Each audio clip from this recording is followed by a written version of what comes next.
Tonight, a 21-year-old woman dies following a crash near Port Pirie.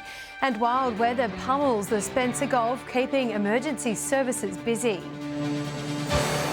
From our 7 Spencer Gulf studios, your nightly news with Louise Huber begins now. Good evening, everyone. A young woman has died and a man is in hospital following a horrific crash at Bungama last night. Authorities say the vehicle the 21-year-old woman was driving collided with a truck at a major intersection. This cleared road marks the site of a heartbreaking incident. This is the site of a fatal crash which took place just after 8 o'clock last night.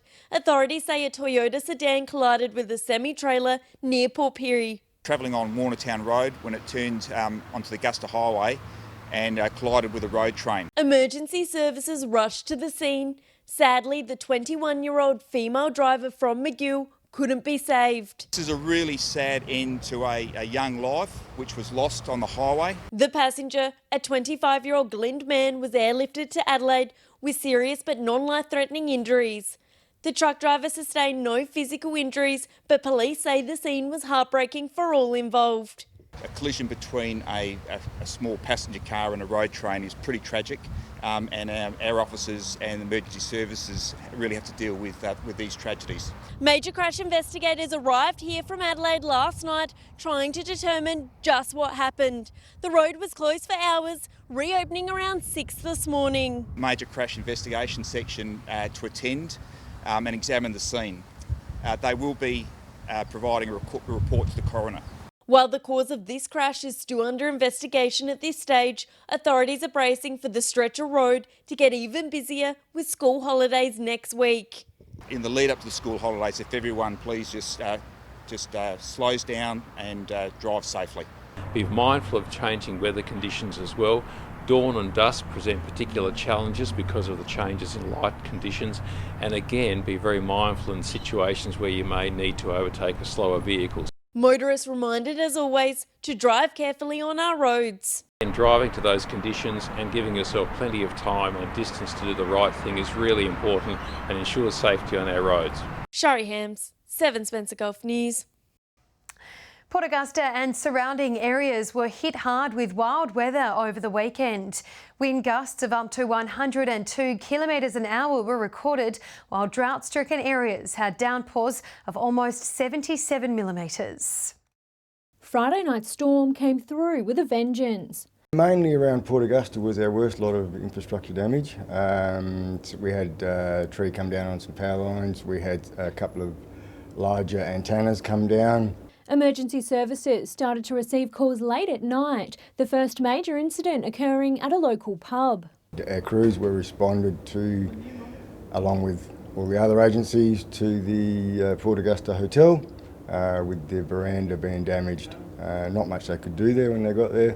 Over 100-kilometre winds caused trees to fall on many streets. This boat left damaged and this house lucky to not be impacted by this fallen tree. Certainly those, really strong winds can really shake out, can certainly make your buildings vibrate and certainly can cause some significant damage if I guess, they really get hold. CFS warning residents ahead of further damaging storms. Secure loose objects as much as they can, park their cars and so forth in sheds and so forth. Along with the wind came the rain and lots of it, especially in drought-stricken areas. I think what was unusual with this, these particular storms was just how much rainfall that we saw. So certainly some locations did set records. So I think Murray set its September record in terms of rainfall in a 24-hour period. The road between Quorn and Hawker became a river. Drivers were caught on either side, patiently waiting for the water to subside. We certainly had some flooding in Murray and Wilpena that went into some structures. So we had crews doing some sandbagging in those areas. The Bureau is looking like there will be more to come this season. Looking that we will get rainfall, significant rainfall through the rest of spring is looking reasonably likely, but I don't think it will be quite as wet as we saw at at least in a 24-hour period as the one we saw through Friday and into Saturday. Laura Milivanovic, 7 Spencer Gulf News. The cleanup is underway at Broken Hill after the city was also hit by heavy rain over the weekend. The city experiencing its heaviest rainfall in recent years, sparking flash flooding. Streets flooded, rivers overflowing. Broken Hill in the far west battered by a Saturday thunderstorm.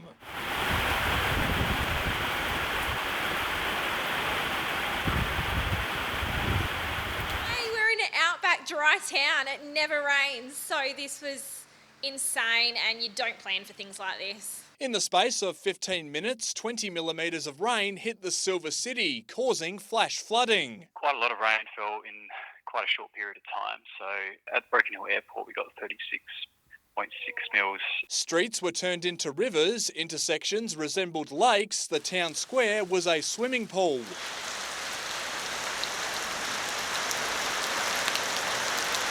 Cars submerged by the sudden downfall. In one day, the September rainfall average was doubled. The amount of rainfall that we've seen compared to the yearly total, well, we've seen 103.6 millimetres in the year to date.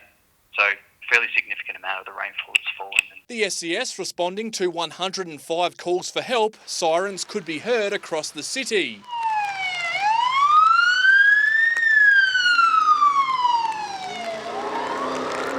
Some businesses having to close early, washed out by the rain. Heavily raining, and then I was trying to get out the back to get some more bacon, and the alleyway flooded, and it flooded inside my cafe, and we had to ask customers to leave. A number of country roads were closed due to the flooding. The Packsaddle Roadhouse had a waterfront view. Local stations were seeing the best rainfall in 2 years, and Silverton rivers were running red.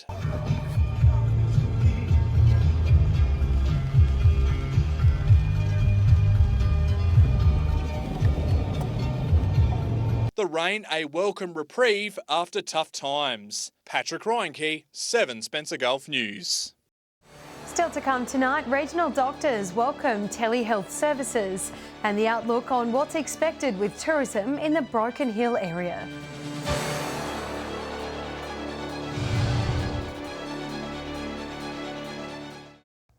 Welcome back. Regional doctors are labelling the extension of subsidised telehealth services for another 6 months as a huge coup for patients. Home medical deliveries, free COVID tests and the 24-hour National COVID Helpline will continue as part of the federal government's multi-billion-dollar boost to healthcare. A simple click of a button as thousands of regional South Australians head online for their doctor's appointment. So it saves the patient time and saves us time as well. Telehealth services helping cut out the middleman, with patients able to connect with their doctor remotely, removing the physical aspect of going to a clinic. Safer for us if we don't have people coming through the clinic unnecessarily. And there's quite a few things as far as informing people about results or organising scripts that can be done over the phone quite well. It also helps reduce the need for regional and isolated patients to travel hundreds of kilometres to see their GP. The service now being extended for another 6 months as part of the federal government's $2 billion injection into healthcare. The telehealth has been both very popular and very useful about keeping people out of doctors' waiting rooms. Since telehealth was added to the Medicare subsidy back in March, around 10 million Australians have sought more than 30 million medical consults, according to the government. It comes, fluctuates a bit, but yeah, there's pretty steady demand for it. Home medical deliveries, free COVID tests and the 24-hour National COVID Helpline have all been extended in the latest round of federal funding. This is no cheap exercise getting through this virus, as we know. 300 billion we've committed. And we're going to have to deal with that debt as we go on. The subsidy will continue until March next year. Nathan Regter, 7 Spencer Gulf News. Broken Hill's tourism industry is preparing for what looks to be a bumper spring season. With multiple state borders still closed, local operators are hoping to see more travellers from the East Coast. They're already rolling in. New South Wales school holidays start at the end of the week, kicking off the spring tourist season for the Silver City. Record numbers expected. We know from inquiries and forward bookings through the Starview campsites, from phone calls, that this is potentially going to be a bumper season for Broken Hill. Travel into South Australia, Queensland and Victoria remains restricted to New South Wales residents. A number of visitors from the East Coast are set to hit the far west, a few arriving today. We came from Newcastle. We left Newcastle roughly 6 days ago, headed out towards Lightning Ridge, spent a couple of days at Lightning Ridge, then we head across to Bourke, Cobar, and here we are here today. The city's Visitor Information Centre has extended its trading hours ahead of the holiday period, the phone ringing off the hook with inquiries. At the tourist caravan park, bookings are quickly filling up. $82 million goes directly to tourism and hospitality businesses, and then the flow on to that is another $42 million into the local economy. So there's a huge chunk there. Operators saying it's great to see Australians looking in their own backyard for an adventure. We've seen a lot more affluent couples who had international destinations that they had to cancel, of course. And so Broken Hill is on many people's bucket list. This is now the perfect opportunity. Some travellers already planning to extend their stay in the Silver City to take in all that it has to offer. We sort of changed route a little bit and thought what better way to see New South Wales than now. Patrick Reinke, 7 Spencer Gulf News. A group of men in the Clare Valley have launched a new volunteers initiative called the Gunner Group. In conjunction with the Lions Club, they'll be helping elderly community members with odd jobs around the town. What started with an idea over a glass of wine has now turned into a new group helping those who need it most. Just don't have any family or friends to help them out with once-off jobs in and around their yard. It's basically what we're all about, and we're excited to have about 8 people on board already. To get out there, do something good for the community, feel good about ourselves, feel good about helping others. Members aged between 18 to 55, they say it's an opportunity to get together and support each other.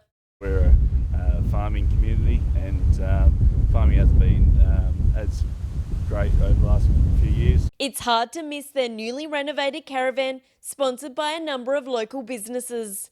Without them, there wouldn't be a caravan. Without them, this wouldn't be almost full of tools already to get all those jobs done. Storing all their tools of their trade, the group hitting the ground running with lots of jobs to tick off.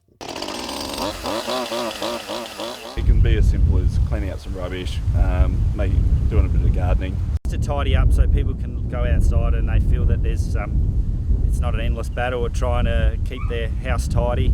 Now other young Clare locals are being encouraged to roll up their sleeves and join the club. They're all involved in one way or the other, but we're hoping to double that at least within the next year. Happy to see younger guys getting out there, not just the older retired people that are looking for something to do. Those interested can find the group's contact details through Facebook. Shari Hams, 7 Spencer Gulf News. Stay with us after the break. A champion squash player visits Port Lincoln to encourage more people to join the sport.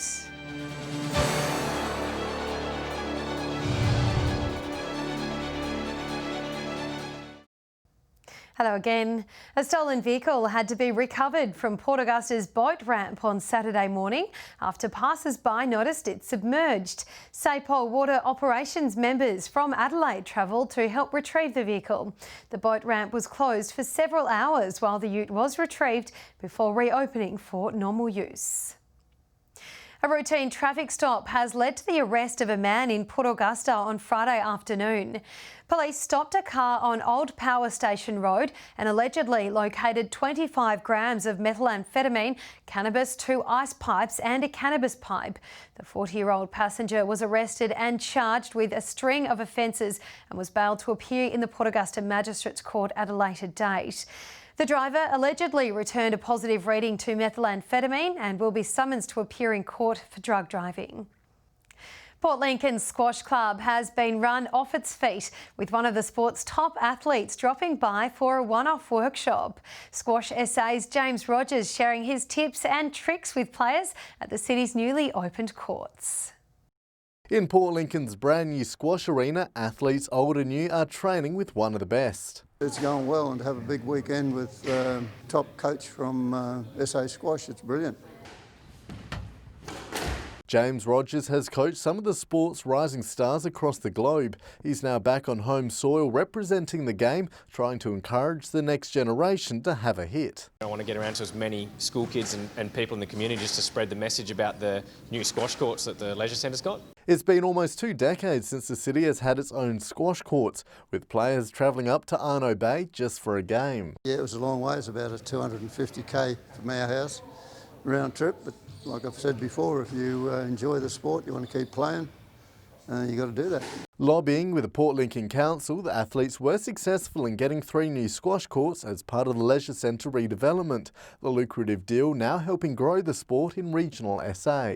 When you see new facilities pop up like this, it just reminds everyone that used to play back in the 80s and 90s how good the sport is, and they see a nice new white wall, good floors and energy around the sport. We had around about 25 players before the corona shutdown, and now since that we've got about 40 odd. It wouldn't be a workshop without a friendly game between athletes, James going head to head against the young and the young at heart. When the pro comes into town and loses, you get sent home with your tail between your legs.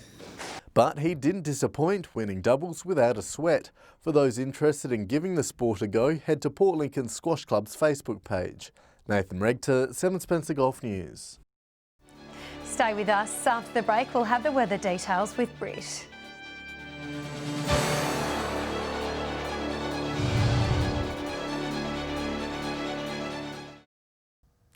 Welcome back. One lucky Port Lincoln woman is $100,000 richer tonight after taking out first draw in today's Lotto jackpot. The winner was at work when she received the phone call telling her that she'd won the grand prize and almost fainted at the exciting news. She says she'll treat herself and her partner to a nice glass of bubbly and dinner tonight. As for the money, she says she doesn't know what she'll do with it all, but would like to upgrade her caravan and travel around Australia. And on that lovely note, we'll take you to the weather. Here's Britt. Thanks, Louise, and good evening. Some of the weekend's wild weather stuck around today, bringing strong winds and showers to some parts. 23 degrees was the region's high recorded at Port Augusta, Whyalla and Port Pirie. Let's take a lap around the map. It reached 21 degrees at Broken Hill today, the same at Woodna. Kadina and Cleve both recorded tops of 19, which was also the max for Adelaide today. And it reached 18 degrees at Port Lincoln and Clare. Looking to the skies, and today's satellite images show cloud over northeast and South Australia with a trough and cold front triggering showers and thunderstorms. Cloud further south with a trough generated showers and some storms today, but to the northwest, skies remained clear under a strengthening ridge of high pressure. Moving on now to tomorrow. And we'll start with the Gulf waters. Winds northwesterly at around 20 to 25 knots, shifting west to northwesterly about southern waters later in the afternoon. Seas at 1 to 1.5 metres, but increasing to 2.5 metres in the south, and south to southwesterly swells at around 1 metre. So let's see what things are going to look like near you. A shower or two at Port Lincoln tomorrow with winds easing through the afternoon, looking at a top of 17 degrees. 18 the top for Cleve, looking partly cloudy tomorrow. Woodna also partly cloudy with a top of 18 degrees. A partly cloudy day for Whyalla tomorrow, looking at a top of 21 degrees. Port Augusta also fine and 21.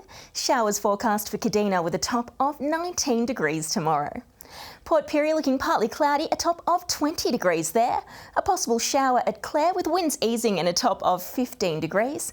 And finally now to Broken Hill, sunny tomorrow with a top of 20. Taking a quick look further through the week now, with showers about the Lower Eyre Peninsula and York Peninsula on Wednesday. Fine and partly cloudy elsewhere. A top of 20 degrees for Port Augusta and Whyalla. Woodna, Broken Hill and Port Pirie all 18. Kadina 17, Port Lincoln and Adelaide both with tops of 16 degrees. To Thursday now, showers expected about the West Coast, Lower Eyre Peninsula, Mid-North and York Peninsula districts. Partly cloudy about the remainder of the region. 20 degrees the top for Port Augusta and Whyalla. Woodna, Broken Hill and Port Pirie all 18. Kadina 17, Port Pirie 16 and Adelaide with a top of 15 degrees on Thursday. And now to Friday, more showers for the Lower Eyre Peninsula, Mid-North and York Peninsula, with strong winds expected across much of the Spencer Gulf. A little cooler too. Port Augusta and Broken Hill both with tops of 17 degrees. Woodna, Whyalla and Kadina all 16. Port Pirie 15 and Port Lincoln with a top of 14 degrees. And Louise, that's all for today's forecast. Back to you. Thanks for that, Britt. And that wraps up your local news for this Monday evening. Thank you, as always, for joining us. We'll have updates later. Until then, have a lovely and safe evening. Good night.